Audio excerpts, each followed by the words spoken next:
1447 হিজরি অর্থাৎ জুমাদাল আখির মাসের চতুর্থ জুমা।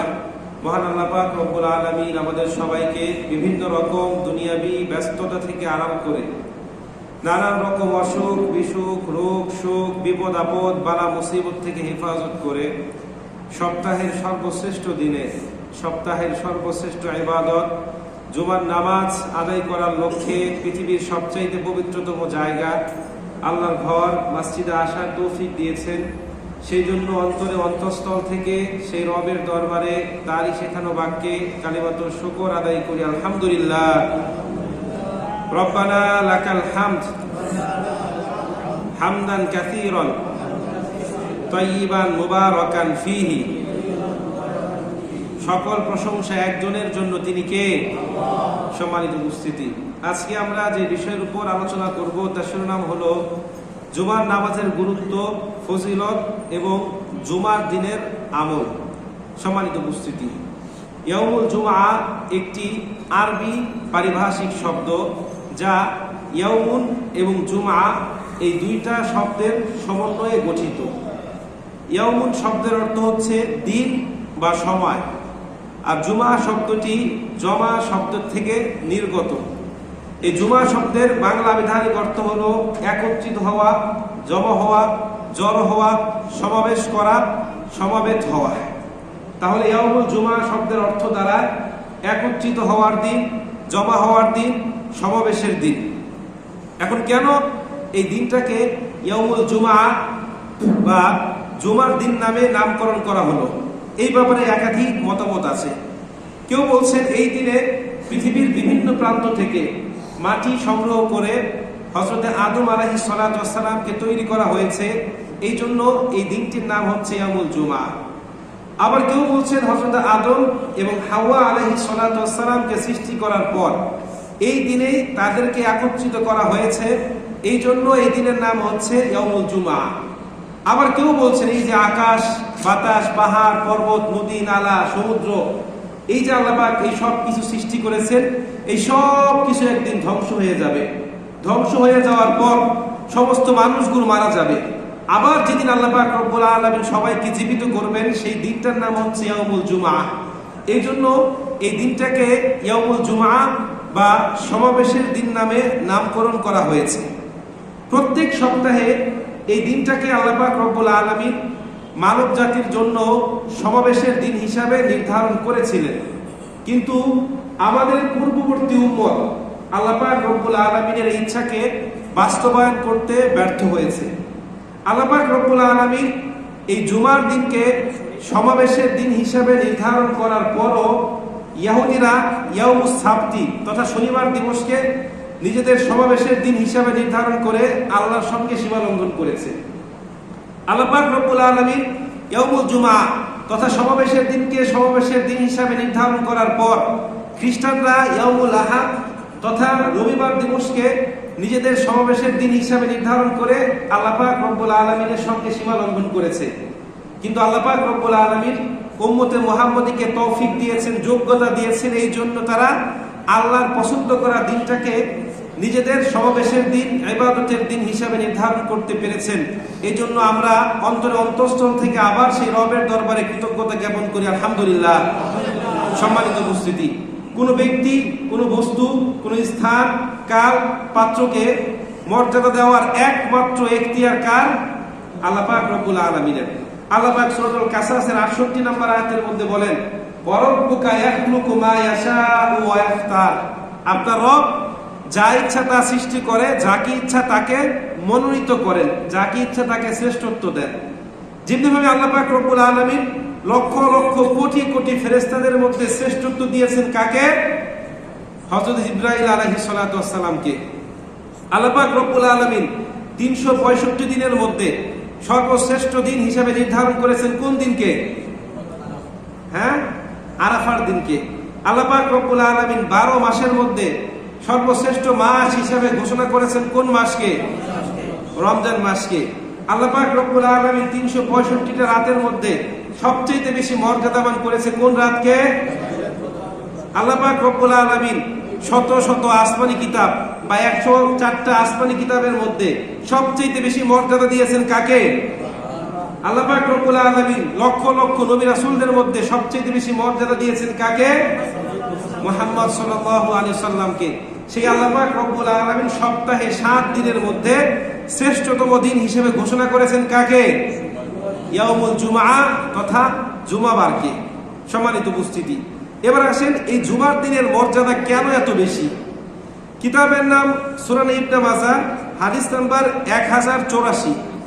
রাসূল কারীম সাল্লাল্লাহু আলাইহি ওয়াসাল্লাম বলেন, ইন্না ইয়াউমাল জুমআতি সাইয়্যিদুল আইয়াম ওয়া আ'যামুহা ইনদাল্লাহ ওয়া ফীহি খামসুন খিলালিন খালাকাল্লাহু ফীহি আদম ওয়া আহবাতাল্লাহু ফীহি আদামা ইলাল আরদ ওয়া ফীহি তাওয়াফফাল্লাহু আদম ওয়া ফীহি সাআ লা ইয়াসআলুল্লাহা ফীহি আবদু শাইআন ইল্লা আ'তাহু মা লাম ইয়াসআল হারাম ওয়া ফীহি তাকুমুস সাআ মা মিন মালাকিন মুকাররাবিন ওয়ালা সামাই ওয়ালা আরদিন ওয়ালা রিয়াহিন ওয়ালা জিবালিন ওয়ালা বাহরিন ইল্লা ওয়া হুন্না ইউশফিকনা মিন ইয়াউমিল জুমআ আও কামা ক্বালা আলাইহিস সালাতু ওয়াস সালাম।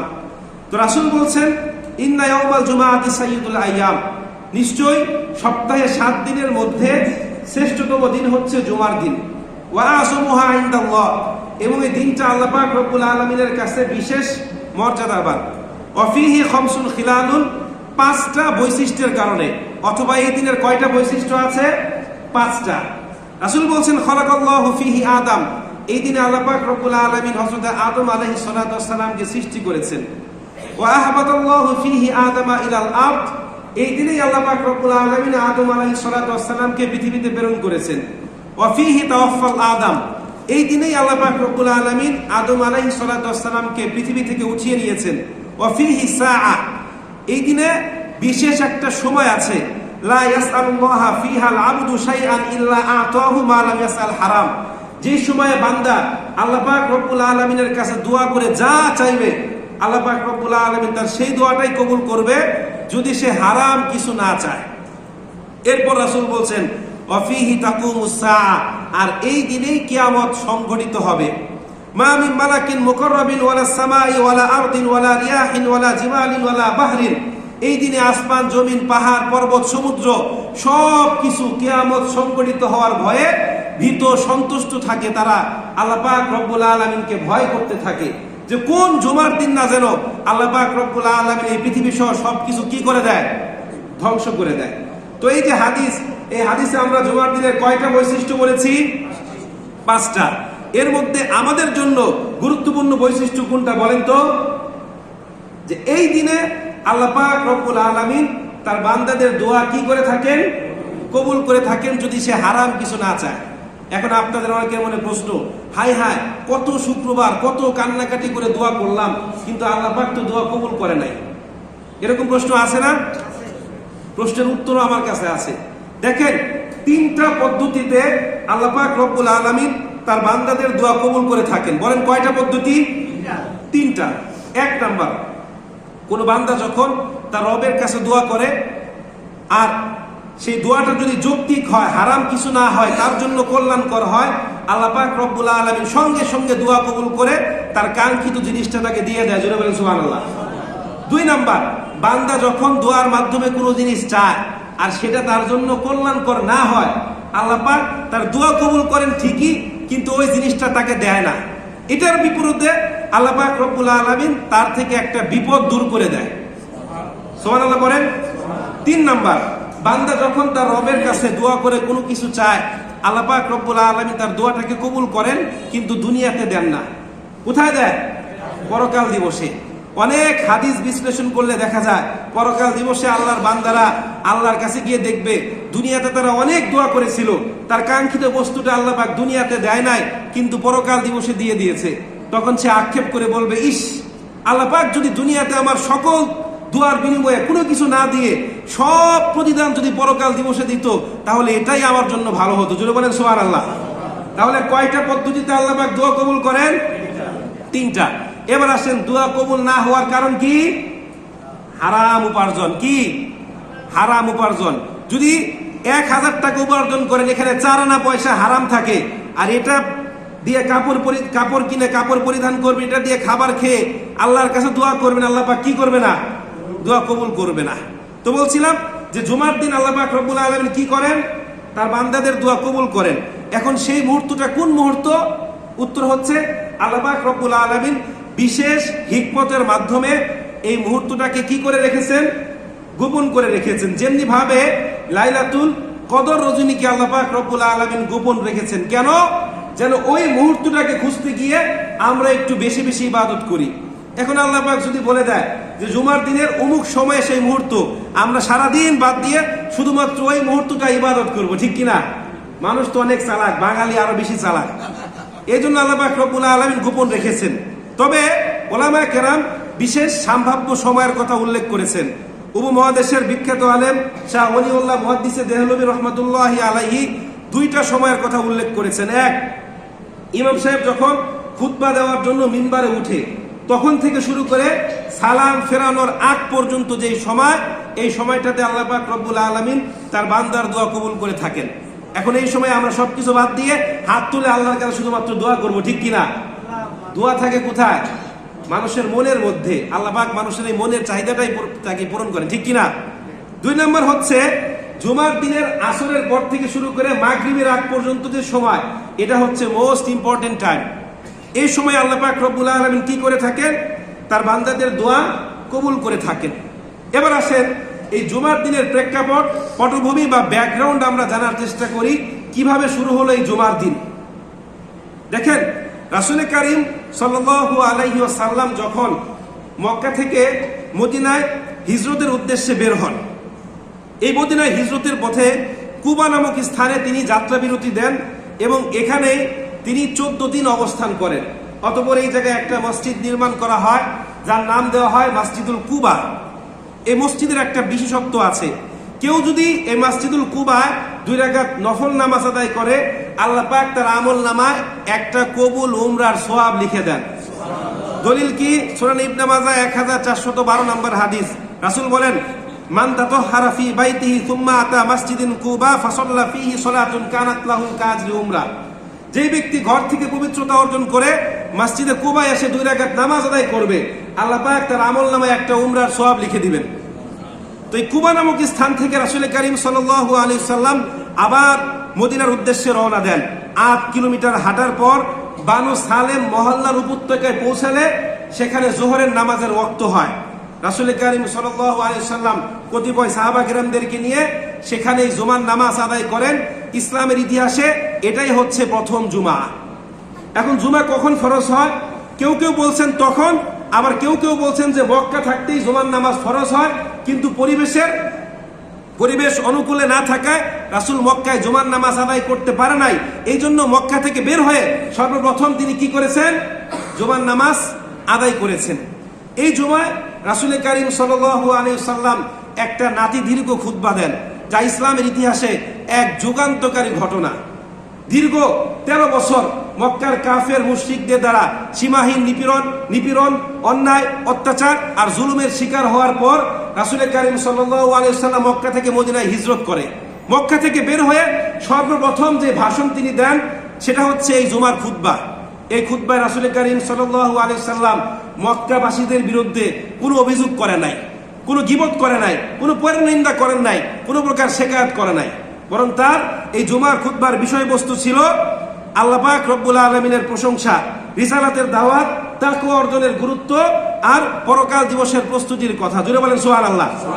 চিন্তা করে দেখেন, যারা 13টা বছর রাসূল কারীম সাল্লাল্লাহু আলাইহি সাল্লামের উপর চালালেন নিপীড়নের স্টিম রুলার, সাহাবীদেরকে নির্যাতন করলেন, শরীর থেকে রক্ত বের করলেন, রাসূলের উপর উটের পচা নাড়ি ভরে দিলেন।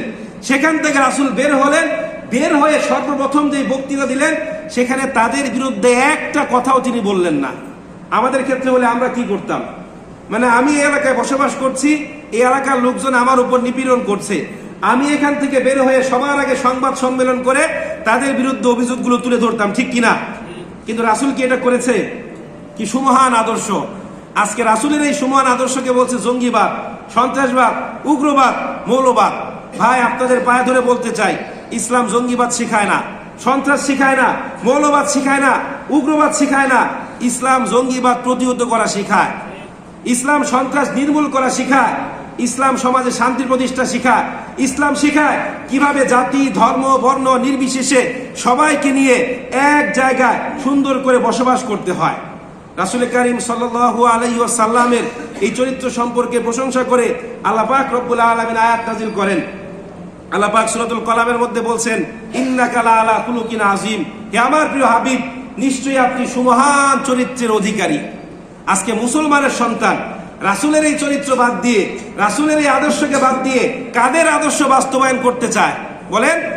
আজকে মুসলমানের সন্তান বলে কার্ল মার্কসের আদর্শ, লেনিনের আদর্শ, EM White, FI Cloud, Voltaire, রুসোভের আদর্শ আমরা বাস্তবায়ন করতে চাই, ঠিক কিনা? মুসলমানের সন্তানরা আজকে এই কথা বলে। সম্মানিত উপস্থিতি, আজকে আমি আলোচনা করতে চেয়েছিলাম ঈমান ভঙ্গের কারণ নিয়ে। ঈমান ভঙ্গের 10টা কারণ, জুড়ে বলেন কয়টা? 10টা। কিন্তু দেখলাম এই মসজিদে বসে যদি ঈমান ভঙ্গের কারণ নিয়ে আলোচনা করি, অনেকের গায়ের মধ্যে জ্বালাপোড়া সৃষ্টি হয়ে যাবে। এই জন্য ভাবলাম যে ঈমান ভঙ্গের কারণ আপনাদের জন্য গুরুত্বপূর্ণ না। আপনাদের জন্য গুরুত্বপূর্ণ হচ্ছে নামাজের গুরুত্ব, ওযু ভঙ্গের কারণ, রোজা ভঙ্গের কারণ, যাকাতের গুরুত্ব, এগুলো শুধুমাত্র ফজিলতার গুরুত্ব, ঠিক কিনা? ঈমান না থাকলেও চলবে, নামাজ পড়লেই চলবে, ঈমান না থাকলেও চলবে, ঠিক কিনা? আপনাদের জন্য ঈমান ভঙ্গের কারণ জানার কোনো দরকার নাই। যদি দরকার থাকে আমি এই মিম্বারে বসে আলোচনা করব না। 2 বছর আগে একবার আলোচনা করেছিলাম, আবার এটাকে অনেক গবেষণা করে আপডেট করেছি। কিন্তু ভাবলাম এটা যদি বক্তব্য দেই তাহলে মানুষ আমাকে কোনো একটা রাজনৈতিক দলের এজেন্ট বানিয়ে দিবে। এই জন্য ভাবলাম আপনারা সুন্দর করে গুগলে সার্চ দিবেন যে ঈমান ভঙ্গের কারণ কয়টা, দেখবেন 10টা কারণ আছে। কয়টা? আহলে হাদিস, আহলে কোরআন, এরপর সুন্নি, ওয়াহাবি, এই ব্যাপারে সবাই একমত, কারো কোনো মত পার্থক্য নাই। ঈমান ভঙ্গের 10টা যে কারণ আছে এগুলো আপনারা পড়বেন, দেখবেন অটোমেটিক আপনার সঙ্গে অনেকগুলো মিলে যাচ্ছে। আমি এখানে বসে বলবো, পরে আবার আপনারা বাইরে গিয়ে সমালোচনা করবেন যে হুজুর তো আমাদের কাফের বলে দিল, ঠিক কিনা? আমার দাদা মুসলমান, মা মুসলমান, বাপ মুসলমান, মুসলমানের ঘরে জন্ম, আর হুজুর আমাদেরকে কি বানিয়ে দিল? কাফের বানিয়ে দিল, মুনাফিক বানিয়ে দিল। কি দরকার আছে আমার নিজের খেয়ে মানুষের শত্রু হওয়ার? কোনো দরকার আছে? কোনো দরকার নাই। যাই হোক, ওই দিকে আর গেলাম না। আপনাদের কারো যদি দরকার হয় যে না ঈমান ভঙ্গের কারণ আমার জানার দরকার আছে, তাহলে গুগলে সার্চ করে জেনে নেবেন, দেখবেন 10টা কারণ আছে। জানার পর এগুলো আবার সুন্দর করে ব্যাখ্যা বিশ্লেষণ করবেন। সম্মানিত উপস্থিতি, এখন থেকে শুধুমাত্র ফজিলত নিয়ে আলোচনা হবে। এবার আসেন যে জুমার দিন কেন এত মর্যাদাবান, বা জুমার দিনের ফজিলত কি? কিতাবের নাম শুনেন আবু দাউদ, হাদিস নাম্বার 343। রাসূল করিম সাল্লাল্লাহু আলাইহি সাল্লাম বলেন, মান ইগতাসালা ইয়াউমাল জুমআতি ওয়া লাবিসা মিন আহসানি সিয়াবিহি ওয়া মাসা মিন তিবিন ইন কানা ইনদাহু সুম্মা আতাল জুমআতা ফালাম ইয়াতাকাত্তা আনাকান নাস সুম্মা সাল্লামা কাতাবাল্লাহু লাহু সুম্মা আনসাতা ইলা আখিরিল হাদিস। রাসূল বলেন, যেই ব্যক্তি জুমার দিন অত্যন্ত সুন্দর করে গোসল করে, এরপর তার যে সকল জামা কাপড় আছে এর মধ্যে সর্বোত্তম জামা কাপড়টা পরিধান করে, তার কাছে যদি হালাল কোনো সুগন্ধি থাকে এটা তার গায়ে মাখে, এরপর মসজিদে আসে, মসজিদে আসার পর কাউকে না ডিঙিয়ে, কাউকে কষ্ট না দিয়ে যেখানে জায়গা পায় সেখানেই বসে, এরপর সে আল্লাহ পাক তাকে যতটুকু তৌফিক দিয়েছেন নামাজ আদায় করতে থাকে। অতঃপর ইমাম সাহেব যখন খুতবা দেওয়ার জন্য বের হয় তখন চুপ করে মনোযোগ সহকারে আমলের নিয়তে খুতবা শুনে আল্লাহ পাক রব্বুল আলামিন এই আমলগুলোর বিনিময়ে ওই জুমা থেকে শুরু করে তার পূর্ববর্তী জুমা, অর্থাৎ 2 জুমার মাঝখানে তার সংগঠিত যে সগীরা গুনাহ, এই গুনাহগুলোকে আল্লাহ পাক রব্বুল আলামিন মাফ করে দেয়। অনেকে বলে হুজুর আপনি কথা দ্রুত বলেন, আস্তে বললে আমরা বুঝতে পারি। আস্তে বললে এই যে আধা ঘন্টার বয়ান আমার 3 ঘন্টা লাগবে করতে, এই জন্য দ্রুত বলি যাতে আপনারা অল্প সময়ে বেশি তথ্য পেতে পারেন। সম্মানিত উপস্থিতি, তো এই হাদিসে রাসূল বলছেন কি, পুরো এক জুমা, এক সপ্তাহে সগীরা গুনাহ আল্লাহ পাক রব্বুল আলামিন কি করে? মাফ করে দেয়। এত সওয়াবের কথা শুনেও এই একটা দিন যে পরিমাণ আগ্রহ নিয়ে, উৎসাহ নিয়ে, উদ্দীপনা নিয়ে আমাদের মসজিদে আসার কথা ছিল, আমরা সেই পরিমাণ আগ্রহ, উৎসাহ, উদ্দীপনা নিয়ে মসজিদে আসি না। জুমার দিন নামাজের 1-2 মিনিট আগে কোন রকম দৌড়িয়ে মসজিদে আসে, আমরা মসজিদটা ভর্তি করে ফেলি। সম্মানিত উপস্থিতি, তো জুমার দিন যারা আগে ভাগে মসজিদে আসে তাদেরকে কি পরিমাণ সওয়াব দেওয়া হয়? কিতাবের নাম সহিহ বুখারী, হাদিস নাম্বার 929। রাসূল করিম সাল্লাল্লাহু আলাইহি সাল্লাম বলেন, ইযা কানা ইয়াউমুল জুমআতি ওয়াকাফাতিল মালাইকাতু আলা বাবি মসজিদ ইয়াকতুবুন আল আউয়ালু ফাল আউয়ালু ইলা আখিরিল হাদিস। পুরো হাদিস আরবিতে পড়তে গেলে সময় পাওয়া যাবে না। রাসূল বলছেন, যখন জুমার দিন আসে আল্লাহ পাক রব্বুল আলামিনের যে সকল ফেরেশতারা আছে তারা খাতা কলম নিয়ে মসজিদের বারান্দার সামনে বসে যায়। এরপর সিকোয়েন্স বা ক্রোনোলজি অনুযায়ী ধারাবাহিকতা অনুযায়ী তারা জুমার নামাজে আগমনকারী মুসল্লিদের নাম তালিকাবদ্ধ করতে থাকে। কে প্রথম আসলো, কে দ্বিতীয় আসলো, কে তৃতীয় আসলো, কে 4 নম্বরে আসলো, এভাবে লিখতে থাকে। অতঃপর যেই ব্যক্তি সবার আগে জুমার দিনে মসজিদে ঢুকে, আল্লাহ পাক রব্বুল আলামিন তার আমল নামায় একটা উট আল্লাহ রাস্তায় সদকা করলে যেই সওয়াব, এই পরিমাণ সওয়াব লিখে দেয়। আর একটু জোরে পড়েন সুবহানাল্লাহ।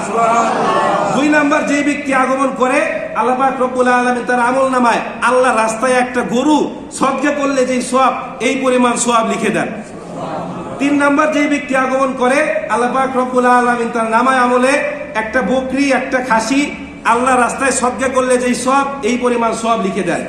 এরপর 4 নাম্বার যে আসে, তার আমল নামায় একটা মুরগি। 5 নাম্বার যে আসে, তার আমল নামায় একটা ডিম আল্লাহ রাস্তায় সদকা করলে যেই সওয়াব, এই পরিমাণ সওয়াব আল্লাহ পাক রব্বুল আলামিন লিখে দেয়। তো দেখেন, এই হাদিসে জুমার দিনে আগমনকারীদের স্তর বর্ণনা করা হয়েছে এবং কোন স্তরে আসলে কি পরিমাণ সওয়াব দেওয়া হয় সেটাও আল্লাহ পাক রব্বুল আলামিনের হাবিব উল্লেখ করেছেন। এত ফজিলতের কথা উল্লেখ করার পরও এই একটা দিন যেই পরিমাণ গুরুত্ব দিয়ে, যেই পরিমাণ আগ্রহ, উৎসাহ, উদ্দীপনা নিয়ে আমাদের মসজিদে আসার কথা ছিল, আমরা আসি না। চিন্তা করে দেখেন, একটা উটের দাম কত? সর্বনিম্ন 30 লাখ, এরকমই তো। কার সাধ্য আছে প্রত্যেক সপ্তাহে একটা উট আল্লাহ রাস্তায় সদকা করার? কার সাধ্য আছে প্রত্যেক সপ্তাহে একটা গরু আল্লাহ রাস্তায় সদকা করার? কিন্তু এরপরও এত পরিমাণ সওয়াবের কথা শুনেও আমরা আসি না, কারণ আমরা নগদে বিশ্বাসী। হযরত আব্দুল্লাহ ইবনে মাসউদ রাদিয়াল্লাহু তাআলা আনহু বলেন, সাধারণ মানুষের মধ্যে পরকালের তুলনায় ইহকালকে গুরুত্ব দেওয়ার প্রবণতা বেশি লক্ষ্য করা যায়। কারণ ইহকালের সুখ, শান্তি, নাজ, নিয়ামত, আরাম, আয়েশ সব কিছু উপস্থিত, পরকাল দিবসের তা উপস্থিত নয়। এই জন্য অপরিণামদর্শী লোকেরা অনুপস্থিতির উপর উপস্থিতিকে প্রাধান্য দেয়, যা তাদের জন্য দীর্ঘস্থায়ী ক্ষতির কারণ হয়ে দাঁড়ায়। আর আমরাই হলাম সেই অপরিণামদর্শী মানুষ। আজকে দেখেন, আমাদের বাংলাদেশের কোনো প্রথম সারির পত্রিকা যদি ঘোষণা দিত আগামীকাল সকাল 10:02 তীব্র মাত্রায় ভূমিকম্প হওয়ার সম্ভাবনা আছে, সুতরাং সবাই নাক ডেকে সুন্দর করে ঘরে ঘুমাবেন আপনারা?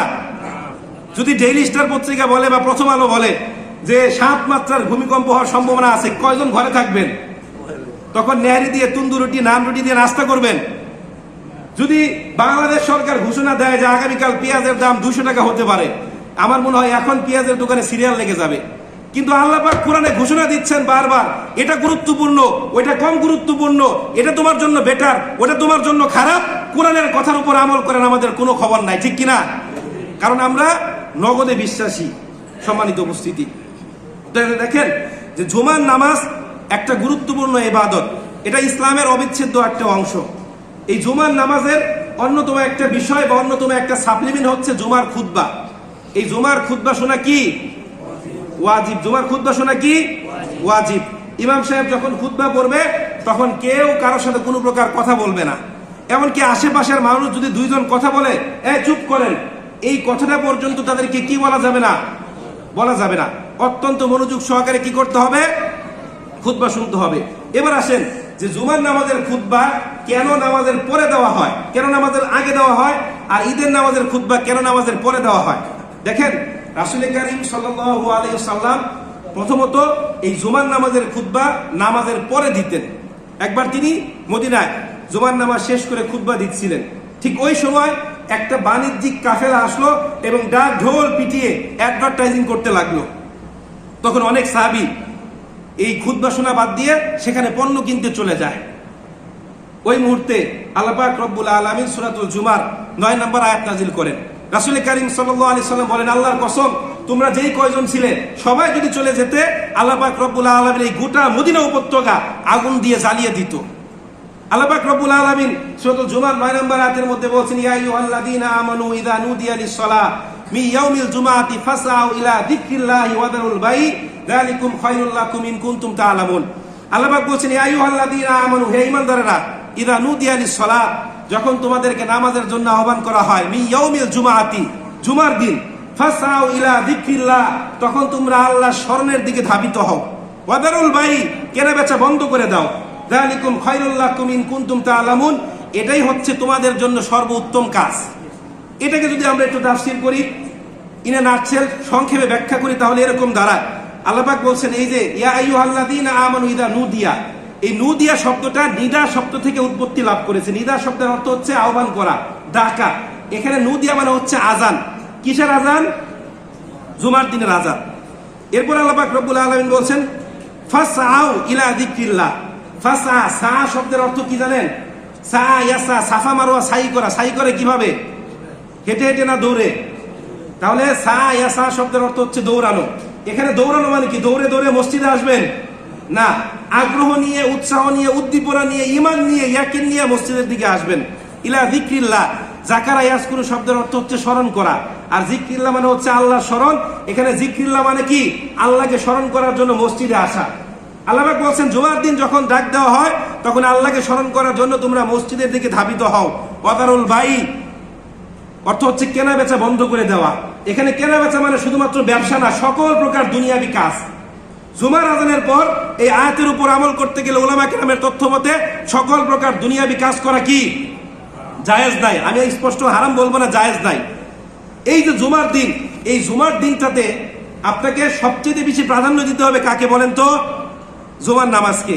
আজকে মুসলমানের সন্তান একজন আমাকে জিজ্ঞাসাবাদ করে, হুজুর যদি জুমার নামাজ এক রাকাত না পাই তাহলে কিভাবে পড়বো?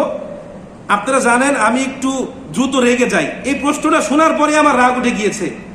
মুসলমানের সন্তান কেন এই কথা বলবে হুজুর জুমার নামাজ পাবো না? আরে তার শুক্রবারের সকল কার্যক্রম পরিচালিত হবে কাকে কেন্দ্র করে? জুমার নামাজকে কেন্দ্র করে। সেই কথা কিভাবে বললো যে হুজুর যদি জুমার নামাজ এক রাকাত না পাই? কেন ভাই আপনি এই কথাটা কিভাবে বললেন? শুক্রবারের দিন যদি আপনি জুমার নামাজ এক রাকাত না পান আপনি কেমন মুসলমান বলেন? আপনার শুক্রবারের যাবতীয় কার্যক্রম পরিচালিত হবে কাকে কেন্দ্র করে বলেন? জুমার দিন বিয়ে খাওয়ার দিন না, জুমার দিন সমাবেশের দিন না, জুমার দিন প্রোগ্রাম করার দিন না। জুমার দিন হচ্ছে আল্লাহ পাক রব্বুল আলামিনের ইবাদতের দিন। জুড়ে বলেন ঠিক কিনা? কিন্তু তারপরও এখনো দেখেন মসজিদ খালি অর্ধেক। ভরবে কখন? যখন খুতবা শুরু হবে তখন দেখবেন দৌড়ে একদল মানুষ আসছে জুমার দিন জুমার নামাজ পড়ার জন্য। মানে এটা হচ্ছে একটা আনুষ্ঠানিকতা। নামাজ না পড়লে মানুষ কি বলবে, এই জন্য দৌড়ে মসজিদে আসি। সম্মানিত উপস্থিতি, এবার আসেন জুমার দিনের গুরুত্বপূর্ণ কিছু আমল নিয়ে আমরা আলোচনা করি। দেখেন জুমার দিনের সবচেয়ে গুরুত্বপূর্ণ আমল হচ্ছে কি? 2 রাকাত জুমার নামাজ। সবচেয়ে গুরুত্বপূর্ণ আমল কি? 2 রাকাত জুমার নামাজ। এবার আসেন জুমার দিনে কিছু সুন্নাহ। 1 নম্বর সুন্নাহ হচ্ছে জুমার দিন সূরাতুল কাহফ তেলাওয়াত করা। মিশকাতুল মাসাবি 2175 নম্বর হাদিস, সংক্ষেপে বললাম, রাসূল বলেন যে ব্যক্তি জুমার দিন সূরাতুল কাহফ তেলাওয়াত করবে আল্লাহ পাক রব্বুল আলামিন তার পা থেকে মাথা পর্যন্ত, আসমান থেকে জমিন পর্যন্ত গোটা 1 সপ্তাহ তাকে নূর দিয়ে আবৃত করে রাখবেন। জোরে বলেন সুবহানাল্লাহ। এছাড়া এই সূরাতুল কাহফের অন্যতম একটা বৈশিষ্ট্য হচ্ছে কোন ব্যক্তি যদি এই সূরাতুল কাহফের প্রথম 10টা আয়াত মুখস্থ করে এর উপর আমল করে আল্লাহ পাক রব্বুল আলামিন কাল কিয়ামতের দিন বা যেদিন দাজ্জালের আবির্ভাব ঘটবে, দাজ্জালের ফিতনা থেকে আল্লাহ পাক রব্বুল আলামিন তাকে কি করবেন? নাজাত দিবেন। 2 নম্বর হচ্ছে এই দিনে অত্যন্ত সুন্দর করে গোসল করা এবং শরীরের বিভিন্ন স্থানের চুল কাটা। 3 নম্বর হচ্ছে জুমার সালাতে যাওয়ার আগে স্বাভাবিক অবস্থায় গোসল করা আমাদের জন্য মুস্তাহাব, কিন্তু জুমার দিন গোসল করা কি সুন্নাহ। 4 নম্বর হচ্ছে যে জুমার দিন বেশি বেশি দুরূদ শরীফ পাঠ করা। আসরের নামাজের পর থেকে মাগরিবের আগ পর্যন্ত এই সময়ে কি রাসূলের প্রতি বেশি বেশি দুরূদ শরীফ পাঠ করা। সম্মানিত উপস্থিতি, এবার আসেন যে এই যে জুমার দিন, এই জুমার দিনে এত গুরুত্ব আরোপ করার পরও কেউ যদি জুমার নামাজ না পড়ে তার ব্যাপারে ইসলাম কি বলছে দেখেন। রাসূল করিম সাল্লাল্লাহু আলাইহি সাল্লাম বলছেন যেই ব্যক্তি একটানা 3 জুমার নামাজ ত্যাগ করলো আল্লাহ পাক রব্বুল আলামিন তার দিলের মধ্যে মোহর মেরে দিল, তার অন্তরটা মুনাফিকের অন্তরে পরিণত হয়ে গেল। অন্য হাদিসে রাসূল করিম সাল্লাল্লাহু আলাইহি সাল্লাম বলছেন 4 শ্রেণীর মানুষ ব্যতীত অন্য কারো জন্য জুমার নামাজ ত্যাগ করা জায়েজ নাই। অন্য কারো জন্য জুমার নামাজ বাদ দেওয়া জায়েজ নাই। 4 শ্রেণীর মানুষ কারা? 1 নম্বর হচ্ছে কৃতদাস, দাসীদের উপর জুমার নামাজ ফরজ নয়। 2 নম্বর হচ্ছে মহিলা এবং নাবালক, তাদের জন্য জুমার নামাজ ফরজ নয়। 3 নম্বর হচ্ছে কি মুসাফির, তাদের জন্য জুমার নামাজ ফরজ নয়। আর 4 নম্বর হচ্ছে আপনার কি অসুস্থ ব্যক্তি। এরা ব্যতীত বাকি সবার উপর জুমার নামাজ কি ফরজ। কেউ যদি আদায় না করে তাহলে তাকে কি হবে? গুনার ভাগীদার হতে হবে। সম্মানিত উপস্থিতি, তো আলোচনার শুরুতেই আমরা বলেছিলাম কি যে জুমার দিন হচ্ছে ইবাদতের দিন। এই জুমার দিনে আসমান জমিন পাহাড় পর্বত এই সব কিছু আল্লাহ পাক রব্বুল আলামিনের ভয়ে ভীত সন্তুষ্ট থাকে যে কোন জুমার দিন যদি আল্লাহ পাক রব্বুল আলামিন কিয়ামত করে দেয়, সবকিছু ধ্বংস করে দেয়। তো জুমার দিনকে ইসলামী শরীয়ত ইবাদতের দিন হিসাবে নির্ধারণ করেছে। আমরা এটাকে নির্ধারণ করেছি বিয়ের দিন হিসাবে, আমরা এটাকে নির্ধারণ করেছি গায়নের দিন হিসাবে, আমরা এটাকে নির্ধারণ করেছি সমাবেশের দিন হিসাবে, আমরা এটাকে নির্ধারণ করেছি কেনাকাটার দিন হিসাবে, ঠিক কিনা? সম্মানিত উপস্থিতি, এগুলো করব, কিন্তু সবার আগে প্রাধান্য দিতে হবে জুমার দিনের যে বিশেষ বিশেষ ইবাদত আছে এগুলোকে। আল্লাহ পাক রব্বুল আলামিন আমাদের সবাইকে তৌফিক দান করুন। সম্মানিত উপস্থিতি, তো অনেকেই বলেছেন যে আমরা যেন শরীফ উসমান হাদি ভাইয়ের জন্য দোয়া করি। আরে ভাই, আমরা তার জন্য কি দোয়া করব? তার বলা উচিত সে যেন আমাদের হেদায়েতের জন্য দোয়া করে, ঠিক কিনা? অনেকে বলছেন তিনি মারা গিয়েছে, কিসের তিনি মারা গিয়েছে? আল্লাহ পাক রব্বুল আলামিন বলছেন ওয়ালা তাহসাবান্নাল্লাযীনা কুতিলু ফি সাবিলিল্লাহি আমওয়াতা বাল আহইয়াউন ইনদা রাব্বিহিম ইরযাকুন। যারা আল্লাহর রাস্তায় মৃত্যুবরণ করে তোমরা ধারণা করো না যে তারা মারা গিয়েছে। বাল আহইয়াউন ইনদা রাব্বিহিম ইরযাকুন, তারা তাদের কবরের মধ্যে কি হচ্ছে? রিজিক প্রাপ্ত হচ্ছে। হাদি ভাই মরার এক সপ্তাহ আগেও সম্ভবত যমুনা টিভিতে একটা কি দিয়েছিলেন, সাক্ষাৎকার দিয়েছিলেন।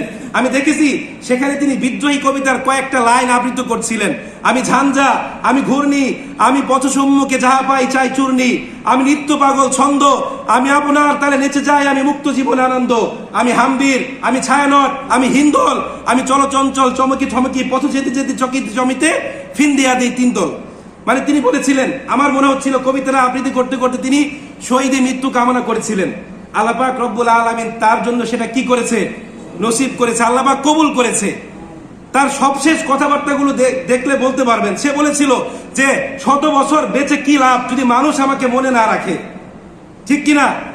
এক হাদি আমাদের সবার চেতনা ফিরিয়ে দিয়েছে। এই হাদির মতো যদি আমাদের সবাই এরকম প্রত্যেকটা অন্যায় দেখার পর সঙ্গে সঙ্গে প্রতিবাদ করত, তাহলে আজকে আমাদের দেশের অবস্থা এমন হতো না, ঠিক কিনা? আজকে যারা প্রতিবাদী তাদেরকে থামিয়ে দেওয়া হয়, তাদেরকে বিভিন্ন রাজনৈতিক দোহায় বিভিন্ন কথাবার্তা বলে তাদেরকে চুপ করিয়ে দেওয়া হয়। সম্মানিত উপস্থিতি, আমরা দেশকে ভালোবাসবো, ইসলামকে ভালোবাসবো, সর্বোপরি কিভাবে আমাদের দেশটা শান্তিতে থাকে, সুন্দরভাবে পরিচালিত হয়, আমরা সেটা কামনা করব। এছাড়া আমরা আল্লাহ পাক রব্বুল আলামিনের কাছে হাদি ভাইয়ের স্ত্রী, সন্তান, পিতামাতা যারা আছে তাদের জন্য দোয়া করবো। আল্লাহ পাক রব্বুল আলামিন যেন তাদেরকে উত্তম ধৈর্য ধারণ করার মতো তৌফিক দান করেন।